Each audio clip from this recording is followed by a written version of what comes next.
My movie recollection anniversary edition with Vincent Cloud. Matt Hagen. Me, John Nemitz. And today's episode, we're talking about Mystic River. 20 years ago, it was released October 15th, 2003. Let's talk about, oh, no, actually, we covered how we got to this conclusion, right? Was that on video? Oh, yeah. Oh, yeah. Certainly wouldn't hurt to remind the audience. No, Yeah. it's not necessary. Fuck it. 20 years, that's all you got to know. We kind of hashed it out. I mean, you guys hadn't seen this movie before, right? I had not. I had. Okay. In fact, I'll start with this. I watched this alone in theaters during the day. I was in high school. And I don't really watch movies by myself. Like, movies stand out in my head a lot the few times that, like, I was alone in the house and I put it in a tape, or like I went to the theaters by myself. It's just something that I notice I don't do. I usually have someone with me, but there's a lot of people that watch alone, but not me. So this was one of the few times I think I watched A Bug's Life. That was my first ever alone solo experience. It was a double feature, it turns out. Wow. Terrible. Fucking the caterpillar gets stabbed and by the walking stick. Just admit what you did. Oh God. All right. Well, anyways, I watched this in theater and yeah, it stuck with me. And I also have to say this, there are certain movies you only have to watch one time. They're such an experience. But also, this movie, it's a bit of a mystery, right? So as soon as you realize what it is, then you're like, well, you could look and see how the dominoes fell, and it's just tragic, right? So, now you expressed a lot of hesitation or worry about seeing this and talking about it, but I don't understand why. Like, I found Julia Roberts to be quite charming, and the pizza looked delicious. Mystic Pizza, John. Wrong movie. Wrong. Was Sean Penn in Mystic Pizza? I don't remember. Oh, you could have been. Can we come back in about 158 minutes? All right, let's cut. We come back. John, how do you feel? Pretty life affirming, isn't it? Yes. Oh God. So yeah, I was very hesitant. Like late last night, I was texting. I was like, I don't want to do it. I don't want to do this. But Matt like slapped me across the face, like, be a man. I'm yeah, like, no right, kidding. Fine. Pull him off the ledge, figuratively and literally. But like I said, I have my reasons. I mean, like I said, this was one of those things, one and done. Terrific movie, well crafted, but bleak as shit. All right, there are a lot of touchy subjects in this fucking movie. And I don't know. I was like, maybe I don't rewatch it. Maybe I just watch the trailer, take some notes, look, the making of videos, take some notes. But there's not a lot of making of. It's weird. So in the 11th hour, I was like, okay, fine, I'll watch it. And yeah, well crafted, but it leaves you like, oh God, why bother? Why fucking bother anymore? Why bother with anything ever? I just have one question for the two of you. Is that my daughter in there? Is that my daughter in there? Oh gosh. Great performances, but let's get into it chronologically a little bit. I was kind of against that, but whatever you prefer. I'm grown. I'm okay now. All right, so let's start off with this. An abduction. Oh no! I mean, come on. Starts out just a friendly game of street hockey. Boston. The ball goes into the sewer drain, and that's the worst thing that happens to any of them that day. Pennywise is like, yes, I was hoping Pennywise was going to pop out of there. I really was. In a way, he did. God damn it. All right, so yeah, we're gonna meet the three young future lead characters. I got Jimmy. him. Jimmy, Dave, Sean. Let me just say this. Very nitpicky, but when you have a character named Sean and an actor, yeah, I know. I found that very distracting. Also, well, just change the names. Sean Penn, just change your name. Yeah, Come on, Sean. You're one of those freaky method actors, aren't you? Okay, so yeah, then these people show up. I assume they were cops. The kids did. Yeah, yeah. So the kids were scrawling their names in the freshly poured cement, and some authority figures came by and gave them the business. And most importantly, Dave only got half of his name in the cement, as John calls it. That's all he wrote. Or was he a Russian operative and he was saying yes? He's like, I am saying yes to this abduction. Oh God. I'm glad that cement is the way we're going to make this movie lighter. Okay, so I really like the way that they show the dynamic between the characters. You know, oh, this is very distracting. These two, young Jimmy has red hair. That's a little annoying, isn't it? Yeah. Yeah, I was trying to make sense of that one too when they were adults. We just needed a shot of hair dye in one scene. That's all. But listen, this movie is not without its goofs. According to IMDb, at around 5 minutes in, as the young Dave Boyle is being driven away by the pedophiles, in the background, in plain view, there's a modern era police car. Isn't that goofy? Oh, that's old one-shot Clint. Not doing his homework. One-shot Clint. So we're going to get into that, I'm sure. Do they call him that? He's famous. There's plenty of actors out there. I think Matt Damon has the most famous stories about how Clint Eastwood just does one take. He sticks to one take. Unless you really flub up, he's just going to stick to one take. That's how he gets things done on time, under budget. But and I didn't think I would get into this already, but I think I see it. His movies lack a certain polish. I don't think he's ever made a great movie, including this one. Hot take. He makes good movies. Some of them, some okay movies, some terrible movies. Well, bad movies. I'm not calling them terrible, bad. But I think all of his movies lack a certain polish. There's a certain awkwardness to them sometimes that I think definitely could be refined if you would do more than one take, Clint. Oh boy, that's like the opposite of David Fincher, where you're doing 100 takes. Exactly. What would you guys prefer? Well, Fincher's great. I mean, the product is great. For every Fincher, though, I'm sure there's plenty of directors that do 100 takes and don't make very good movies, though. So, yeah, but you guys are okay. You guys are actors. You could either do a Clint Eastwood movie or a David Fincher movie. What do you do? Well, what's the paycheck? Same being $1,000 or $1 million or 10 million. So okay, 10 million either way. 10 million either way. Shit, I could retire on that. I'm doing Clint. One take. Okay, so I personally would be nervous for the one takes. You know, I've filmed skits, and I would prefer. I'm like, I could analyze my own performance. I'm like, no, I didn't say that right, or blah blah blah, right?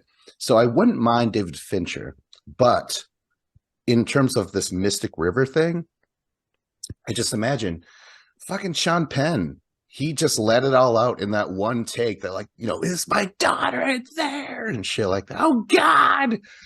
It's crazy. Like the emotional shit you gotta conjure up within you for that one take. That's so interesting. I didn't know that. It's gonna paint the picture. Maybe I'm exaggerating a bit. Maybe he does do a couple takes sometimes, but typically I think it's just one take. If he thinks he's got it, we're moving on. Daylight's dying, So like when you hear about actors saying like, oh, I want to work with all the great directors, like I feel like Fincher would be more likely to be on that list than Eastwood. Or do you disagree? I don't know, but like, I feel like there's these highly demanding directors, like Kubrick was another like 100 takes kind of guy, but people wanted to work with him. Yeah, I would think the answer is Fincher as well, although Eastwood has a reputation for making good movies that win awards and stuff like that. So I would, they're probably on pretty even ground. I mean, you're in good hands either way, because Clint's movie's not going to fall through. Clint's movie always gets done because, again, he has that reputation, on budget, on time. I do like Unforgiven. I think that's amazing. That's a Clint Eastwood movie. I haven't seen it in a long, long time. I liked it. I've maybe only seen it once. I liked it. I didn't love it, but yes, I do have to revisit that one. But back onto the abduction and the sodomy, boys. Yeah, we haven't gotten too far, have we? No, no, we haven't. And Dave hasn't gotten too far either. Oh no, in a lot of ways, because we're going to cut 25 years later. We have Tim Robbins. Well, maybe it is worth noting too in the vehicle. So the guy who lured him into the vehicle was pretending to be a cop, and then the other guy was clearly was posing as some sort of like religious figure. Was that the ring? Was that what you got from the ring? Yeah, I couldn't make that out exactly what that was. Okay. So uncomfortable.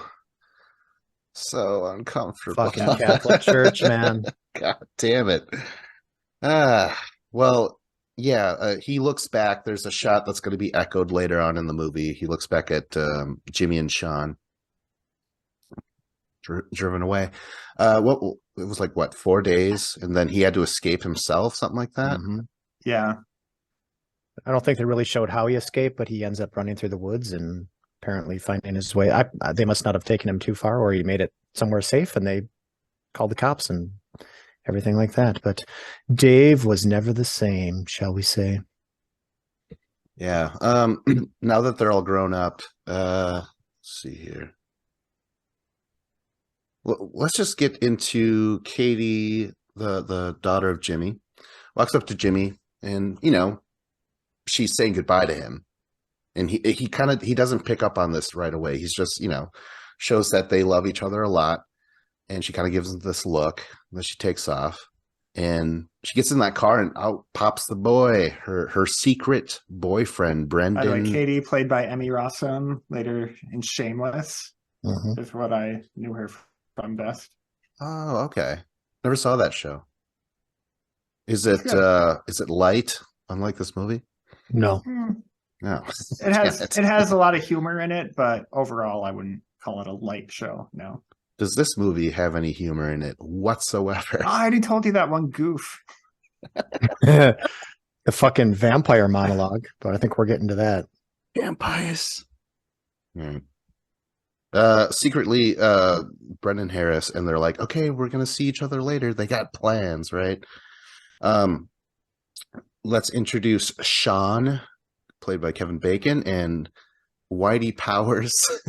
Oh my gosh. Played by Lawrence Fishburne. Seriously, what is that? You know what? Keep Sean. Get rid of Whitey Powers. How about that? Separated pregnant wife calls on and off. Oh yeah, that stuck out with me. I do remember that, where Bacon would get the call and the wife doesn't say anything. He's like, well, yeah. Yeah, I didn't really understand that at all. Very bizarre. Yeah. But it was fleshed out enough. It wasn't fleshed out enough. It's like, so there's a few times where his wife just calls up and then just silently sits there on the phone while Sean comes up with a few sentences and then she hangs up. And then at the end, somehow, some way, she decides that she does want to talk to him. Like there's not enough setup or something to whatever that relationship is. So it didn't really sit right with me. Yeah. I'll just say this, if we're jumping ahead, Sean in general doesn't sit well with me. Like, you know, while the movie's going, and then afterwards you're like, oh gosh, like, yeah, he has a really deep love for Jimmy, you know, like, okay, so the three leads, Sean and Dave, really don't like each other. They were friends at that point, but I don't think as much. Like I said in that opening scene with the three characters, it's Jimmy being the leader and Sean's just following him. And it's Dave who's kind of like, I don't know, guys, maybe we shouldn't, you know? Yeah. So right away, it's that core characterization that goes throughout the entire movie. Very well done for that opening scene. I don't know that Sean loves, like, are you talking when they're kids or when they're adults? Sean loves Jimmy. So I don't know that Sean loves Jimmy. I don't think you really get a sense of that until the end, jumping ahead, where he kind of lets Jimmy go in a sense, even though he knows he's done something terrible. But I don't get the sense. I think Sean has respect for Jimmy. He knows Jimmy has a past, but I don't get a sense that Sean loves Jimmy. Did you feel that? Maybe admiration or something. Okay, I'm sorry. We just got done talking about loves, hates, and indifferences. So I'm like, so love. As kids, I definitely kind of had that impression that, you know, like Jimmy was the leader and like Sean would follow him wherever, basically. I guess the end, like, do you think that Sean is fully just letting Jimmy get away with it? It's funny. Fuck your chronological stuff, Vince. So I think what the fuck? No, it's like, this is where things are going. We've all seen the movie Spoilers. I wasn't precious about the I doing know, chronological, okay? with you, Vince, okay? So first time I saw it, I thought that's what was going on, was that Sean was letting Jimmy go. But then after that, there's the whole parade scene, and then there's Sean making the little finger gun at Jimmy. I think that's more kind of a warning, kind of a, you got a head start type of thing. Like, I'm coming for you. Yeah. Like, I think it's ambiguous. Yeah. Purposely. So I'm more curious what you're thinking. Like, definitely just the fact that, like, they're both just chilling at the parade and like winking at each other or whatever. Like, yeah, makes you feel like, okay, well, I guess he's just looking the other way on this. But yeah, like the actual, and like Jimmy seems like he thinks he got away with it, but then like Sean's actions at the end are more ambiguous, I'd say. Wow. I thought it was fucking, I think Sean just has something, or Jimmy has something over Sean, some sort of spell, you know. They hardly have any scenes together, you know, but I think Sean has a weakness for Jimmy, and I think he's going to let him get away with it because they were both, in a sense, I feel like, relieved that Dave is out of his misery, you know, even though it's revealed that Dave didn't do it. Maybe he was just this constant haunting thing for them. You know, it was some weird fucking closure that they had afterwards. I don't know. Yeah, we are jumping rather. Yeah, we're jumping up there. Right, though. You're right, though. I guess I didn't get that sense of relief necessarily, but I think you're right. I think there is a sense of relief. Just the way they talk about Dave and what happened. You know, Jimmy talking about all three of us were in that car. Oh, I hated that. Like, you know what? Maybe only one of you was in the car, and maybe one of the three of you had it way fucking worse than the other two. Like, what are you talking about?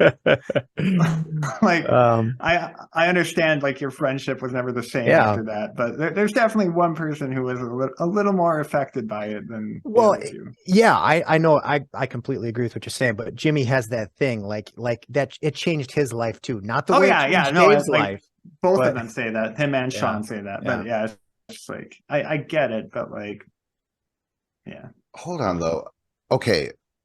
The Well, first of all, yeah, Jimmy said that, and Sean's not the type of guy to say like, "Don't say that, man." You know, like Yeah. Sean, like I said, Sean follows Jimmy. It's a real life thing. I know people, they're fucking so close, but one is almost always the leader, and the other one just blindly follows. And I think that's what we're dealing with here. Um, and oh shit, what else? Should Well, I we don't kind of?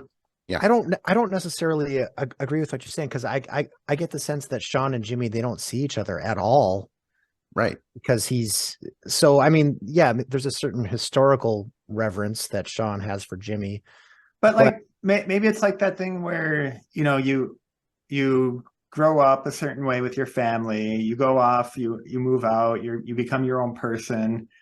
But then when you go back home and see all your siblings again, you kind of fall back into old patterns that you yeah, were in. yeah, I think I can agree with that. I think that's what's going on. Okay, the other thing about like, you know, we were all in that car.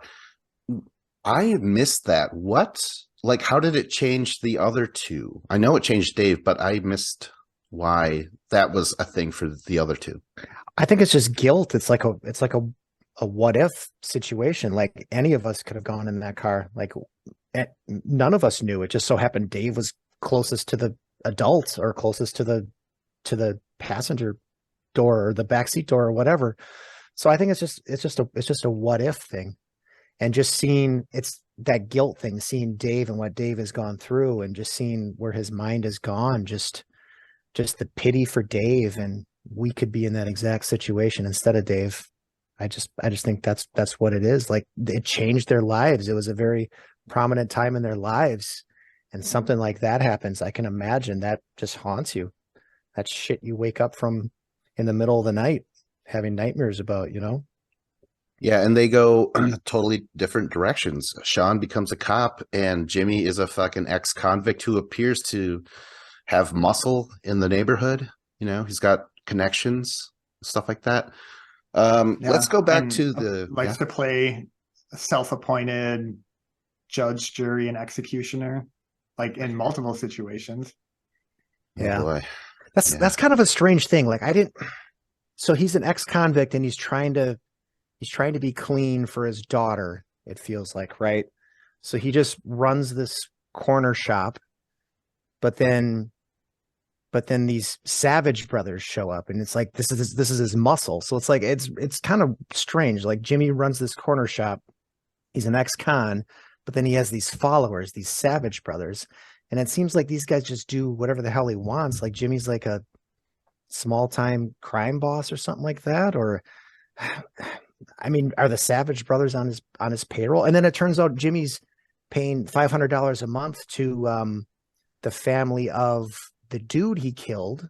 So he's Yeah. got some money he's just passing around. It's a very strange thing. I don't know that we ever get a full sense of what all is going on in that neighborhood.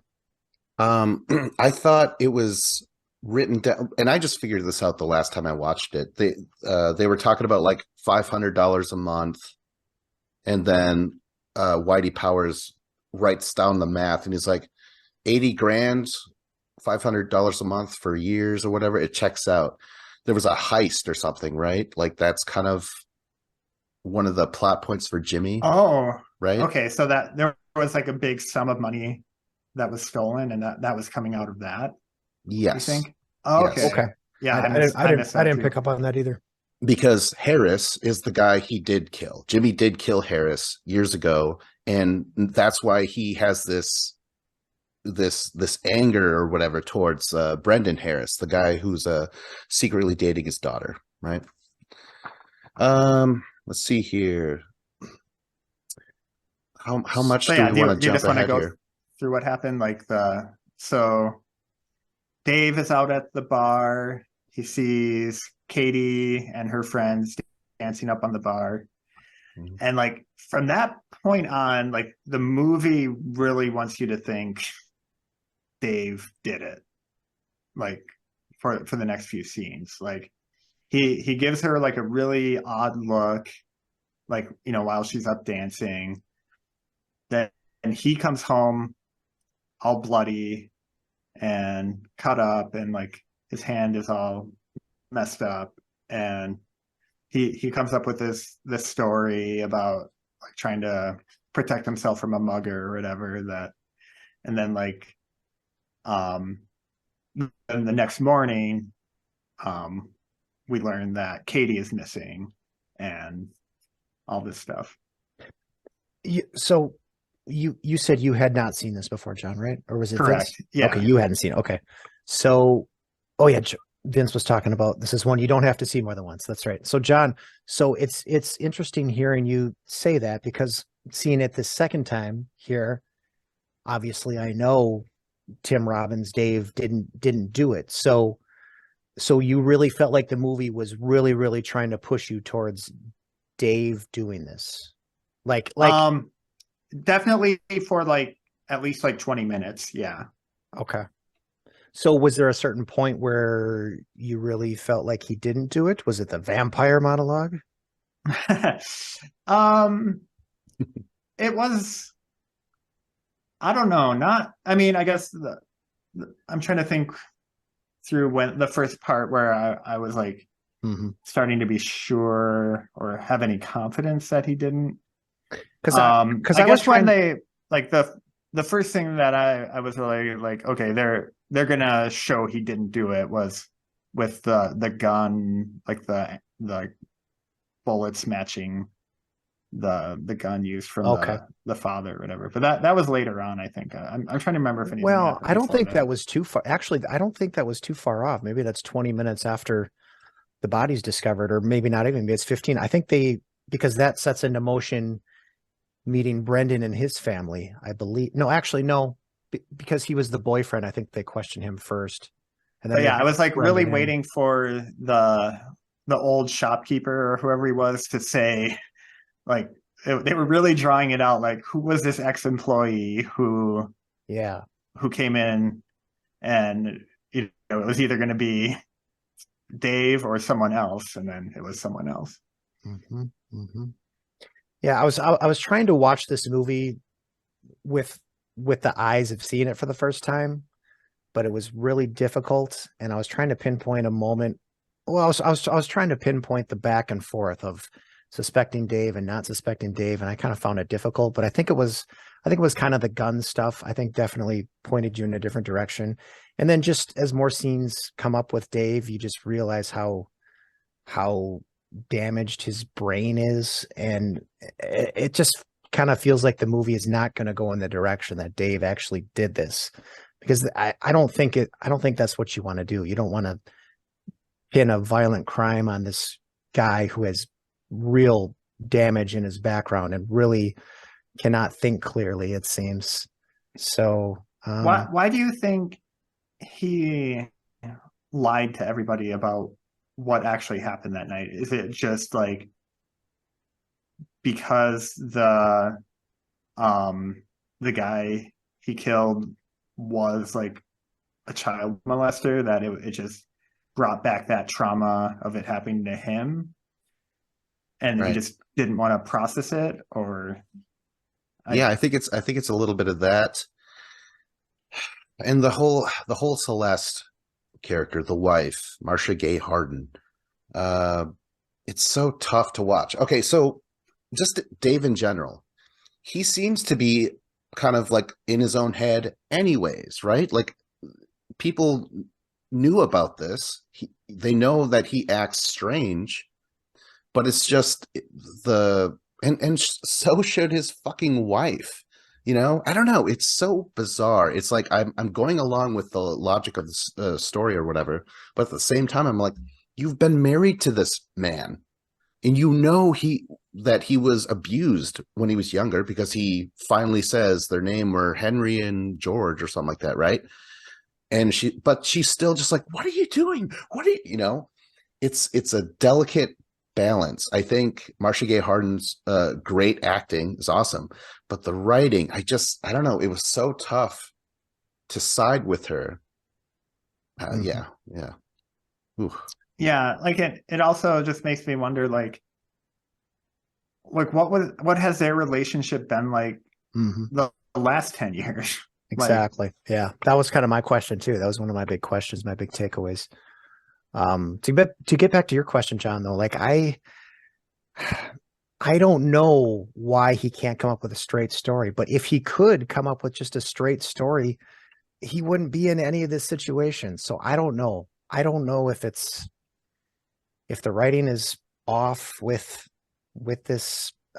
I think it's just one of those things that's like a big generic, his brain doesn't work right. So he he comes up with I think it's 4 or 5 different stories. Like his thumb got jammed when he was moving a sofa was one of them. And I don't know, there's 4 or 5 different stories, but if he could have figured that out, this is a totally different movie.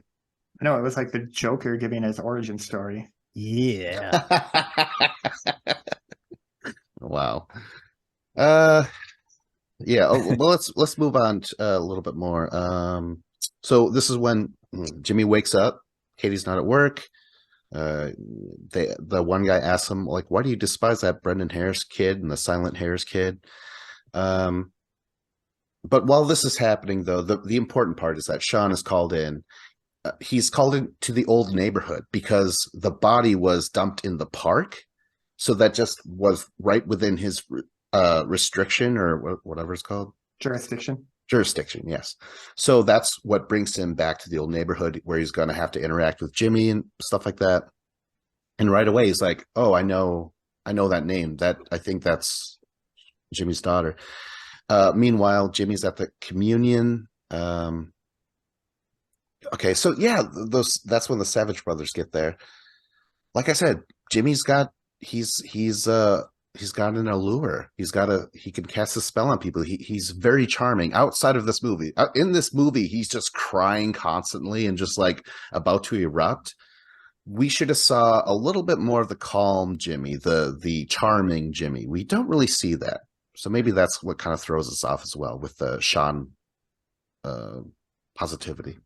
I mean, maybe that's just a general thing. Like it would have been nice to see all 3 of them like just in their normal element for a couple days before this all went down, just to see like, okay, now how are they acting weird compared to how they normally act? Whereas like we don't know what they're normally like. I think we get a scene or 2 of all 3 of them, none of them together, but a scene for each of them. Well, I guess Sean's is some other crime scene. I think some other crime scene on a bridge. Yeah, I think there is a moment, but it's not enough. I don't get a sense. This movie, I mean, it's a character-driven drama, but it does lack some characterization when it comes right down to it. There's something missing about everything. Oh yeah. After everything gets set into motion, I don't get a sense of why people are doing what they're doing. It's just very well crafted. It's the acting. Like the acting is so good, I feel like. And I do like Clint's direction in this. I didn't have too much complaints. It does get a little dull when it's Sean and Whitey Powers talking about the case. Like when the movie's about the emotional shit, the that drama stuff, it's good. But when it comes to the very basic investigation, it's kind of drags a little bit. Going back to your stuff about Jimmy, like I didn't necessarily get a sense of how charming Jimmy was. I mean, I saw Sean Penn. I didn't he doesn't smile. Yeah, exactly. Just kind of straight faced. He doesn't say anything. So he's more of like a imposing presence, I think, more so than a charming. You say I would have liked to have seen him more quiet, or I would have liked to have seen him in his more quiet moments. I think we get plenty of quiet moments, but it's all, I think it's dealing with the death of his daughter, but he seems a lot of times he seems very composed, at the wake and whatnot. He seems very composed. Right. And he has his moments where he wants to reach out, like he reaches out to Dave at one point when they're on the porch and kind of tells him, very matter of fact, what he's feeling. And he seems very quiet and composed and level headed. I think this is the stuff that made me struggle with how this guy is sort of a crime boss. He's like a neighborhood crime boss. I didn't get that sense. Right. Well, no, what I said was that we didn't see him be charming. We didn't get to see him. Like, why are these people following him around? Why are the Savage Brothers? I fucking hate the Savage Brothers. Like, yeah, Me as too. soon as they're there, you're like, Sean, or fuck, Jimmy, you seem more like you would have smarter people, but I guess you can't command smart people. You have to command the fucking idiots. So again, we needed him to, I think he smiles in the communion. He Yes. does a funny face to make his daughter. Yeah. That's like the one time we get to see some sort of like Jimmy that can be charming or something. We just needed more of that. But that's not what this fucking movie's about. It's about the fucking emotional shit happening. I don't But know you why can I did find a this. balance on all this stuff. You I don't need agree. heavy emotion all the goddamn time. I agree. That's why I was like, I remember this movie. I remember this. And I was like, I don't want to go through this shit again. And yeah, it's frustrating with all these, what is it called? All these errors, all these misunderstandings that just keep going on and on, you know? Ooh. You want to stop there and compose yourself and we'll come back? Oh, hold on. Let's cover. We got like 3 more minutes. Okay, well then my thing just got into that. Okay, unless you're gonna edit that out. No, I want people to know how condescending Matt can be. Oh, come on, stop the damn video. Because you were staring at your sheet for a couple seconds there. Well, I mean, pull yourself together a little bit. Yeah, slap me again. All right. No, I was just thinking like, okay, because we mentioned some of this stuff, we can just kind of like step over it. But I will say that after he's like, is that my daughter? And, all that whole thing. That's when Powers and Sean ask Jimmy anything. He's like, little things. Do you remember anything or whatever? But Jimmy's so just like he's still in it. He's like, what about that car, Sean? What if we would have gotten that car? And Sean's like, what about your daughter and stuff like that? He doesn't really want to talk about it too much, Eventually, Whitey Powers. I just love saying that now. Whitey Powers. Well, I mean, you can see how much that incident haunted him, and then seeing Sean again. Maybe he hasn't seen Sean in a year or a couple of years. Who knows? And maybe that's just kind of triggering all these thoughts. But yeah, he seems to be deflecting from the reality. So yeah, he just want to talk about reality. Sean's here. Let's get down to this business, Okay, so next we have that scene at the wake, and this is where Dave runs into Jimmy for the first time. He goes up to have a smoke, and there's Jimmy there, and we have that scene, I can't cry for her. So let me ask you this, guys. So Sean Penn did win Best Actor for this performance. He was up against Jude Law, Johnny Depp, what's his name? The guy who played Gandhi, that dude. And then Ben Kingsley? Yes, Ben Kingsley. And then Bill Murray. That was in the 80s. What? Yeah. You didn't see the shot for shot remake? Come on. But he ended up beating Bill Murray, and I remember watching it. I'm like, yeah, I could see that. I mean, Bill Murray, that was fun of him to do that. But Sean Penn, he commanded the fucking scenes, and I felt like it was a little show-offy a little bit, but at the same time, like this scene in particular where he's like, I can't even cry for, like, just, oh man, I felt it. It was very, very well done on his part. So I don't know. What do you guys think of the acting? I certainly felt it at moments too. If there's anything about this movie that's great or even trying to be great, it is the acting. This is Clint pointing the camera and letting the actors do their thing. But I did get there's some false moments here, and maybe it's seeing it a second time, but some things like, is that my daughter in there? Like that kind of made me, it kind of made me laugh a little bit. It was a little over the top. Come on. For sure. Holy shit. Yeah. But overall, everybody's good. Everybody's good in this movie. And that's what props this movie up, is all the acting, everything that's on display.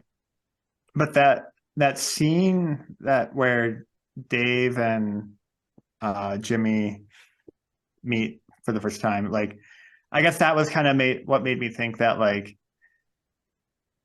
that scene, if Dave did it, that made him go from like someone who like messed up to like irredeemable monster. Mm-hmm. Yeah. Like, if he was able to just like stand there and like offer him fake comfort or whatever, like after doing what the movie wanted you to think that he did, then. Mm-hmm. Mm-hmm.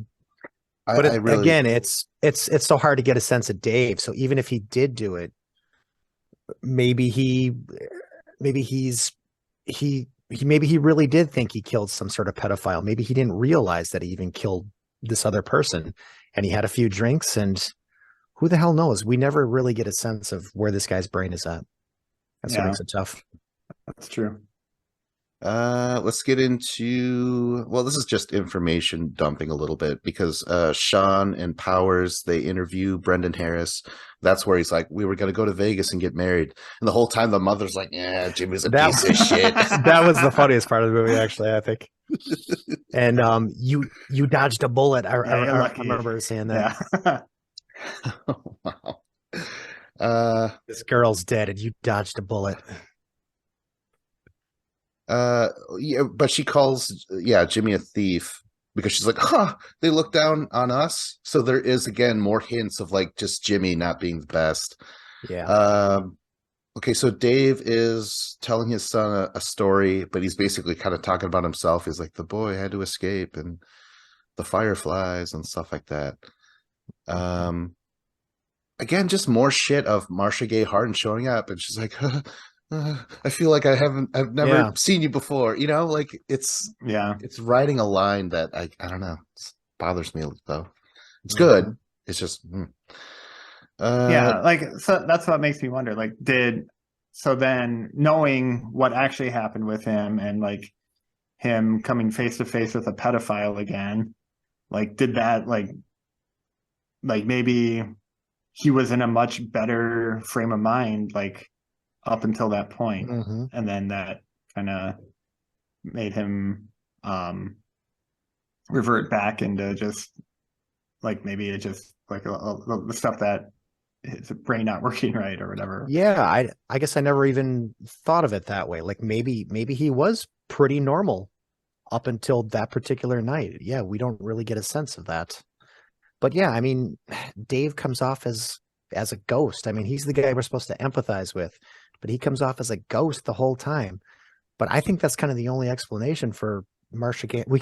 We call the actors their characters, except for Marcia Gay Harden. We don't remember her name. Except for Marcia Gay Harden. I think that's kind of the only explanation, what you just laid out there, John, as to why she reacts to him the way she does. Eventually Sean and Powers, they do ask Dave. I don't even remember why. Yeah, Whitey Powers. Oh, okay. That's where they notice the hand, and Sean is like, oh, come on. He's kind of, this is like the few times where he's not willing to go after Dave. After this, they just don't like each other, like they both say, like, I think, Sean tells Whitey Powers, he's like, we're not friends, Dave and I. And then Dave tells Marcia Gay Harden, Kevin Bacon and I aren't friends. So, yeah. I don't know where he also comes up with the worst version of what happened to his hand when talking to the police, which was the garbage disposal one. Oh my garbage gosh. disposal, yes. Yeah. Come on now. That one bothered me too. Come on, Dave. Where's your brain at? Where's your notoriously strong and crafty brain at? I don't know where you want to jump in chronologically, but we were talking about Marcia Gay Harden and Dave. So one thing that really bothered me, one of the main things, was when Marcia Gay Harden approaches Jimmy. Like, she goes out of her way to approach Jimmy about what she's seeing in Dave. And it all culminates in Jimmy asking her, do you think Dave killed my daughter? And she says yes. But why is she doing that unless she wants her husband to die? That's my whole thing. Like, she knows what Jimmy is capable of. It just there's a better way to do this. Like Jimmy found out Dave was picked up by the cops and questioned by the cops. So maybe Jimmy goes to see Dave, and maybe Dave kind of acts a little strange, which Dave is prone to do. And then that prompts Jimmy to go approach Marcia Gay Harden. And then she kind of spills the beans like, yeah, he's really, but he can't threaten Marcia Gay Harden. Otherwise he come off like a total bad guy. But there's a better way to do this. I'm not buying Marcia Gay Harden approaching Jimmy. This is like, well, and then ultimately how like the end of Dave, like, he wasn't going to put up a fight, or like, like if Jimmy would have just like, let law enforcement do its thing, or, held Dave in his place or whatever until the police came or whatever. Like if he was afraid he was going to run away or something, like Dave wasn't going to do anything about it. Yeah. That was another main thing that bothered me. I mean, and it all felt so rushed. Like just the thirst for vengeance. It has to happen tonight. Get him drunk and I'm gonna fucking murder him. Ah, fuck. It's horrible. Like even that approach of getting him drunk like that really does not sit well with me. There's okay, well, I'm gonna actually skip quite a bit because we mentioned bits and pieces here. It's just building the case that there's a gun and a 38 Harris, stuff like that. The whole vampires thing. I don't know. It's just we're going over the same shit. Celeste or Marcia Gay Harden. I'm sorry, but that vampire monologue, like that was Dave reaching out to Marcia Gay Harden too. Like, why would she approach Jimmy after Dave told her that? Like, this is a guy crying for help, even though he can't articulate what he wants to say. I mean, how long have you guys been married? I mean, come on. I mean, this is the start of something. Like let him sleep on it and come back to him the next day and try to get more out of him, It's just a strange thing. It's sloppy, it's beautiful, but sloppy. Yes. And I mentioned this quite a bit about like how, I talk about writing and stuff. That's because I wanted to be a writer. I actually bought a lot of books, read those books. And I even took like a night class. We met every Tuesday and discussed the craft. But after a while, I'm like, oh, okay, I get it. There's, you can only learn so much about it. And this is sloppy. It's paragraphs, Yeah. But this is very just like almost as if J.J. Abrams wrote this, where it's like you like the direction, the acting, it's a nice pace, but if you really think about it, the characterization is off, motives, there's plot holes, shit like that. Let's see here. Okay, so this is a nice little thing. But, actually, to go back to Matt's, or wait, which one you said about it being rushed or whatever, but like, Jimmy tells Sean, like, oh, you were too late, or, like if you would have come to your conclusion just a little bit earlier. And it's like, okay, well, you imposed this false deadline. Like it wasn't like the Joker getting away. Like it was like, oh, you made a decision, you came up with a plan and you executed on that plan. It's not anybody else's fault that you did that prematurely. Well, I mean, to be fair, Jimmy's probably in brownout territory at that point. He's been drinking all night and just murdered somebody and he's lost in thought. But that was the only thing that could come out of his mouth was that little quip. Oh, I forget exactly what it says. You're a little too late or whatever. And then I mean, we've been jumping all around, but like to go forward to the monologue from Jimmy's wife later, like basically saying, I hated that so much. Like, oh, Jimmy, you did what you had to do. You're a king. Like that So that's one of my main points here. I want to talk about that. That was the story that we didn't get to see, was the Laura Linney character.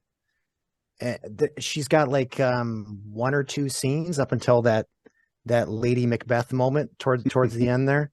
Yeah. Like she like you get a certain sense that she doesn't like Katie, her stepdaughter, or she doesn't, I don't know if it's like or whatever, but then it kind of turns out, it feels like, so Jimmy is in it. Jimmy is living a clean life because of Katie, it seems like. And then Katie's out of the way. Then the Lady Macbeth comes out and is starting to push Jimmy back towards a life of crime or something. There's something like that going on. But Laura Linney, I think that's kind of the plot point that's missing from this whole movie that I would have liked to have seen more of. You said that you hated that, because I found that really intriguing. Oh, no, yeah, it's kind of off-putting, but it's I just hated the idea of it. Like, yeah. As far as like, I don't think it was bad as far as like a kind of a motivation and like explaining partially why he is the way he is. Like, if that's the way those closest to him in his life see him, like, of course he's going to think he's the only one who can solve every problem through murder. I wanted to jump back just a little bit because we are going through this movie rather well. I like it. But there's this one scene, and this is where Sean and Whitey Powers bring in Dave. They got him on there's blood in his car. Oh, yeah. They found about the trunk, and they took the car, right? And they were like, oh, it was stolen, but they actually took the car. So Dave, though, this is the one, there's only a few times where Dave will snap out of his shit and he's there. He's with it. Yes. Yeah. For sure. Good. That was one thing I wanted to talk about too. Like he's very sharp. He's very composed, and he seems to know the exact right thing to say. That is very un-Dave, wouldn't you say? I think he has his moments, especially when he's got his back to the wall. Like, again, this is him and Sean, and they aren't being cordial. Didn't he say like, hey, can I get a Sprite? And then Sean's like, yeah, I'll get it. And then Tim's like, oh, see, you're the good cop and shit like that. I love that. Why don't you get me a meatball sub while you're at it? Or whatever he says. Yeah. So we're hitting on, this is number 3 on my main points, because Dave is, Tim Robbins is great, but that scene really, really is strange. Like, we never get a sense of that Dave ever again. So it feels very uncharacteristic, that whole sequence. I didn't quite understand it. Before this, there's a little bit of that where finally, because his wife is tiptoeing, as always, and finally he just like, you think I killed her, don't you? Like, you haven't, and that's where he kind of again straightens up. He's like, you haven't looked me in the eye the whole time. You seem like you're repulsed. I know you think blah blah blah. So he has those moments. I don't remember if he has one after this, but yeah, I think that might have been the last time. I'm not sure. Okay. So yeah, the Savage Brothers, they do pick up Jimmy, and again, there's that shot where he gets in the car, he gets in the back of the vehicle. Oh yeah, they're driving, and he looks back, and there's an old-timey cop car in the background this time. What a goof. God, I really want there to be some bloopers of this movie, because it's so dismal. You just want to see him breaking character. And yes, please. I know Sean Penn, though, is a hard ass, right? He's like a no-nonsense guy, right? You ever hear about that? I would imagine so. I don't know for sure. Is that his reputation? Yeah, he's got a temper and shit like that. Let's see here. Okay, so yeah, they get him drunk. And I just hate this a lot, just because, well, taking advantage of anyone through alcohol is very disturbing to me. It always has been, And like they keep drinking, like because they show up at what, noon, something like that, and they cut to like when it's dark, and like you could barely sit there, and he's fucking feeling horrible, and he knows what situation he's in a sense, right? He knows that. Yeah. I mean, that's one of my main questions too. Like, when he gets into that back of that car, where does the moment hit him? Where's the realization? Like, is it when he sits and closes the door? Well, when he sits and closes the door, I would imagine he's got the whole pedophile flashback, but where does he know things are going to go wrong for him? Like, it's got to come at some point. Is it when Jimmy enters the room, then all of a sudden the realization hits? Yeah, maybe. I don't know. Yeah, we'd have to get that's into, a good question. I don't know the answer. We'd have to get into, is he also ready to just die? You know, like there is that sort of sense of like, he's so tortured throughout this whole movie. Maybe there is a sense of like, well, Savage Brothers only do one thing, you know? And then, so like, not so, yeah. So basically getting them all drunk to, you know, question him or whatever they're doing.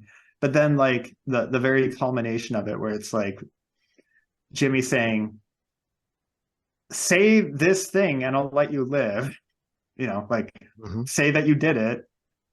So what else can he do other than say that?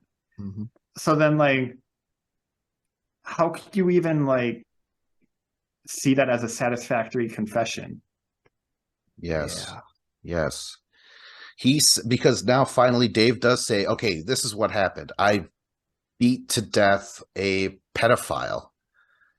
And then Sean Penn is like, after a while, he pulls out a knife. He's like, you fucking say that one more time, I'm going to fucking cut you. Don't say that you beat up, you know? You're like, Jesus Christ. And he says, tell me that you killed my daughter and I'll let you live. He says, this isn't the first time I've killed someone here. I killed fucking Harris years ago, and I'm keep mailing that family money, you know? It's and then what does Tim Robbins say? He says, yeah, I did it. I saw her and I saw youth. I saw, you know, something that I never had and shit like that, which he's using, you know, he is expressing what he felt, but he didn't kill her, but he did, you know. Oh my gosh, it's so horrible. I hate the fact that he's drunk. I hate the fact that Sean's drunk. I hate the fact that the Savage Brothers are goading him on. They're like, do it, motherfucker. And Sean Penn's like, shut the fuck up. But like it, and then the finally like a forced confession that isn't true is very upsetting to me. I'm not going to go into it, but there is something that's just, God, fucking hate it. Yeah. But yeah, go on. Well, so Jimmy gives Dave the ultimatum, like, confess, and then Dave confesses, but then Jimmy doesn't immediately kill him. He asks him why he did it. Like, there's something, it feels like Jimmy wants to hear something more, and Dave gives it to him. Again, this is one of his, as drunk as he is, this is one of those moments of very articulate speech coming out of Dave, talking about lost youth or whatever it was exactly, and Jimmy buys that. Like, that's the story he wanted to hear out of Dave. I feel like it's possible, if Dave didn't tell him that, it's possible that Jimmy lets him live. That's the sense I got. Right. And again, it's like, does he just want out of this? Does Tim Robbins want it to just fucking end, you know? And why not get, in a weird way, let your old friend take you out? You know, if it had to be someone, better not be those fucking Savage Brothers. You know? Hell yeah, never the Savage Brothers. Do you guys want to talk about that some more? I wanted to throw in the actual killers, that thing. Yeah, who we've barely mentioned. Yeah, right. Like they're coincidental to the story. Yeah, that's, again, shaky, sloppy writing. I wonder if this movie came out and it was just so sensational. People are like, oh my God, and then he had to kill his own friend, but he was really lying, and then this happened. It's very like soap opera-y, very like a lot of moms loved this book or something. I don't know. Do you get what I'm saying? Where the writing is just sensational over thought and logic? Yeah, I think so. I think I definitely understand what you're saying. I mean, So it's the gun that kind of see the smoking gun in this movie. You don't quite make the connection exactly. At least maybe John. I mean, this is John's first time. You don't. My first time, I didn't quite make the connection that the gun points towards the children. Right, the kids found the gun and did this. So I did kind of find it sloppy. Okay, so at that point, I'm like, I was thinking like, oh, was it like the boyfriend? Like, did they have a fight or something? Like, I didn't necessarily think at that point like, oh, it's clearly the younger brother and his friend. Like, I didn't know how the family was involved. It was just more like I felt a little bit of relief that, okay, at this point, it's probably not Dave who did it. Mm-hmm. Well, still have no idea what Dave was up to, but so this is, again, it's like, it's so weird. So this is how the case is broken. Kevin Bacon and Whitey Powers are like, well, that interrogation of the boyfriend didn't go as well. He never admitted that his dad had a gun or something like that, right? And they're kind of like hanging out in their office, and they're like, hey, did you listen to the 911 call? Oh, and yeah. They're like, I thought you did it. Wah, wah, wah, wah, wah, wah. Yeah, that's number 4 on my list of things that bother me right there. Is you're just getting this box of crap. There was other stuff besides the 911 call, but you're just getting this box of crap and analyzing this now. What are we doing? It seems like somebody, maybe not even one of those two, but somebody should have gone through this and relayed some information to them or something. Yeah. Well, I guess it was on the tape, and they show it on the in the movie. They're like, there's a woman here. She's fucking dead. And they're like, what's your name? And they're like, they want to know her name. And that's when Kevin Bacon's like, how would they know it's a she if it's just a bloodied car, right? And then they're like, oh, it's some kids. So they just kind of put it together that, yeah, it's Harris's younger brother, the mute kid. Is that it? Is that how we say it now?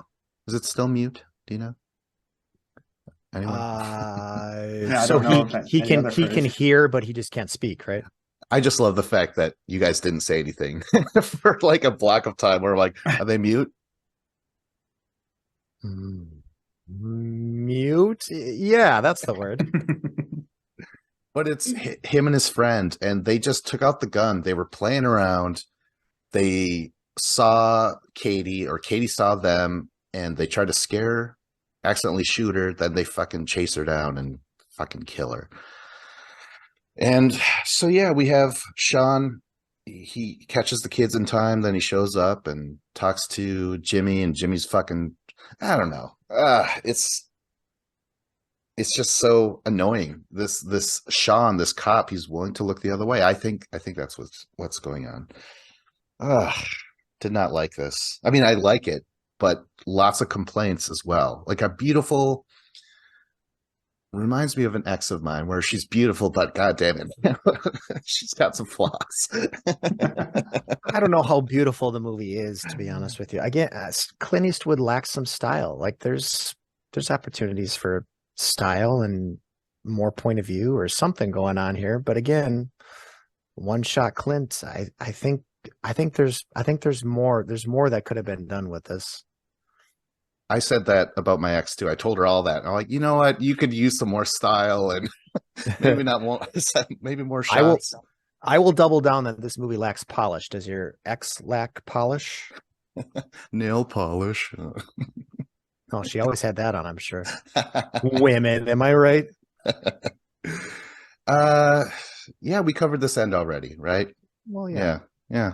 I mean, this is a good movie. This is a good movie. Seeing it a second time, it's good, but it's not a great movie. It's not an Oscar-y movie to me. I mean, the performances are all really good, and if you want to give Sean Penn Best Actor, go for it. Give him Best Actor. But I mean, this movie. Did Tim Robbins actually get Supporting Actor? Yep. As well. I'm not sure. Did he? Yeah. Okay. Yep. Also, Marcia Gay Harden was nominated. Like I said, I liked the performance, did not like the character. But you don't have to like characters. That's fine. It's just the logic You know, it's that weak ass storytelling. Yeah. Okay, so I don't think we're gonna try and predict another movie. Are we gonna go back 30 years now? What Let's try it. Yeah? Yeah, go All back right. to 93. I don't have a list on me, but well, Jurassic Park jumps out, right? Oh my Or if gosh. you want to go super fucking dark, Schindler's List was 93. Oh, That's true. I literally just watched that again a couple weeks ago. What? Oh. Maybe we should do Schindler's List, Vince. No. Please, no. We Other can hash 93s? out. Get a couple ideas here. I got to pull up my 93 list. Feels like Groundhog's Day. Oh Yeah, I think that's right. wow. I remember Sandlot being 93, I believe. Yep, Sandlot's on my list. Grumpy Old Men. Wayne's Jinx. World 2, Mrs. Doubtfire, Addams Family Values, The Nightmare Before Christmas, The Good Son, Tombstone. So I Married an Axe Tombstone. Murderer, Robin Hood, Men in Tights, Dazed and Confused, Dennis the Menace. Yes, Walter Matthau, right? Yes, sir. The Oh, he Fugitive. was busy that year. Oh, Fugitive's good, man. A Bronx Tale. Never saw it. Pocus. Classic. Carlito's Way, Dazed and Confused. Carlito's Way. Wow. Cool Runnings, man. Man. Oh, really? It has its moments. Rudy. Never saw it. I lived it. Ooh, Homeward Bound. I love that movie. Son-in-law, little Polly Shore action. Son. Did I Little see that one? grindage. Grindage. How about one of Martin Scorsese's more misunderstood movies, The Age of Innocence? Oh my gosh, Winona's in it. Never saw it. I didn't really like that movie the first time. never saw it either.